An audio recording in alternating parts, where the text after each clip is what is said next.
છોટાઉદેપુર જિલ્લાના અંબાલા ગામમાં વીજ પરિવહન સમસ્યા યથાવત. વાવાઝોડાના 1 મહિના બાદ પણ તંત્ર નિંદ્રામાં.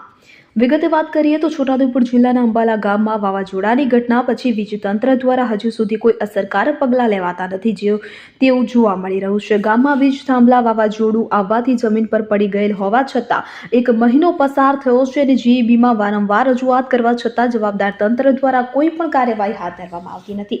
સ્થાનિક રહેવાસીઓ અને ગામના સરપંચ દ્વારા લેખિત રજૂઆત, લેટર પેડ પર ફરિયાદ તેમજ રૂબરૂ મુલાકાતના દોરાન પણ તંત્રની હાલત દર્શાવવામાં આવી હતી. તેમ છતાં અધિકારીઓ સ્થળ પર આવી તપાસ કરવા માટે પણ રસ દાખવતો ન હોવાનું ગ્રામજનો આક્ષેપ છે.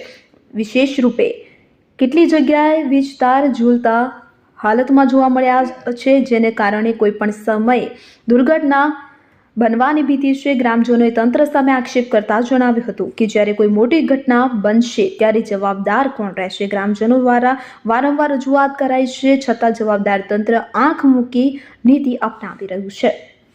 ગ્રામવાસીઓની માંગ છે કે તાત્કાલિક સ્થળ પર વીજ તંત્ર દોડે, નવા થાંભલા બેસાડે અને વીજ લાઇનની યોગ્ય રીતે મરામત કરી જીવલેણ ખતરો દૂર કરે.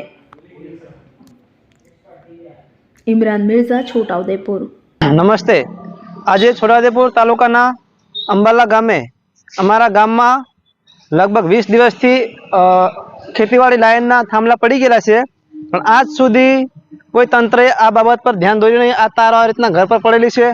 અમે લગભગ 2 વાર રજૂઆત કરી છે અને 22 તારીખે લેખિતમાં પણ રજૂઆત કરી છે અમે, અને તેના અધિકારી અમને જવાબ આપ્યો છે, પણ સંતોષકારક જવાબ નથી. ને આજ દિન સુધી અહીંયા કોઈ નવા થાંભલા રોપવામાં આવ્યા નથી કે લાઇનનું કોઈ તાર આવી રીતના ખુલ્લામાં પડી છે. હજુ સુધી કંઈ સગે વગે કરેલ નથી. તો છતાં અમે તંત્રને 2 વાર રજૂઆત કરી છે. અમે લોકો લેટર પેપર લેખિતમાં પણ આપ્યું છે અને અમે રાહ જોઈ કે 1 દિવસમાં કરી નાખશે, પણ તંત્રએ અમારી તરફ કોઈ ધ્યાન આપતું નથી કે અમારી આ ઇલેક્ટ્રિકની લાઇન હમણાં અમારા ખેતીવાડીની કનેક્શન છે, એમાં ખેતી કામમાં અમને લાઇટ પૂરતી મળતી નથી. એમાં ડાંગર રોપણીમાં અમને બહુ તકલીફ આવી રહી છે. હમણાં લગભગ આ અંબાલા ગામના 20 થી 30 ઇલેક્ટ્રિક કનેક્શન છે, એમાં હમણાં બેકાર પડેલા છે, અને જો આ કામ થઈ જાય તો એ ખેડૂતોને લાભમાં ઉપયોગ થઈ શકે છે. અને અમે જે રજૂઆત કરી છે એના પરથી અમને જ્યારે સાહેબને અમે મળ્યા, અમને મુલાકાત થઈ, સાહેબ તો એટલા પાવરથી વાત કરે છે કે અમારો કોઈ વેલ્યુ નથી. અમે ગામ લોકો પ્રજા રજૂઆત કરે છે એનું કોઈ પડેલી નહીં કે અમે રિપેર કરી આપીએ એ રીતની. અને અમે તંત્રને એવું કહીએ છીએ કે તમારાથી કામ થતું હોય તો તમે આ કામ ઝડપથી કરી નાખો, એવી અમારી આશા છે. અને આ પરિસ્થિતિ છે ગંભીર હાલતમાં પડી છે. હમણાં આ વાયરો ગંભીર હાલતમાં ઘરની ઉપર પડ્યા છે.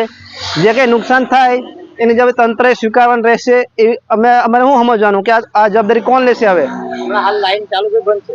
હમણાં હાલ જે પડી છે લાઈન, તેથી એટલી લાઈન કટ મારીને બંધ કરેલી છે, અને એની આગળથી જેટલા બી લાઈન કનેક્શન છે બધા હમણાં બંધ છે. તમે જીબીમાં જાણ કરી હતી? અમે જીબી 22 તારીખે જાણ કરી હતી. એના પહેલા અમે લગભગ 18 તારીખે જાણ કરી હતી જીબીમાં, અને આજ સુધી તંત્ર દ્વારા કોઈ પણ આ બાબતમાં જીબી ઓફિસવાળાની હું બેદરકારી માનું છું. કારણ કે આ વસ્તુ એવું સેન્સિટિવ છે કે એને તરતમાં રિપેરિંગ કરવું જોઈએ, કાં તો એને હટાવી લેવું જોઈએ. અને અમે એવું કહીએ છીએ કે અમે ગામ લોકો 24 કલાક ગામમાં રહેતા હોય છે. તમે ખાલી 10 વાગ્યાથી 5 વાગ્યા સુધી ઓફિસમાં રહો છો, એના પૂરતું તમે આ સમસ્યાને સાંભળી શકો છો. અમારે ગામમાં 24 કલાક હોય તો અમારા માટે આ સમસ્યા બહુ મોટી ગણાય છે. તમે થોડું ધ્યાન આપીને અમારી આ સમસ્યાનું સમાધાન લાવો અને આ ખૂબ ઝડપથી રિપેરિંગ કરી આપો એવી આશા. શું નામ? મારું નામ રાઠવા સુરસિંહ વિષ્ણુભાઈ, ગામ અંબાલા.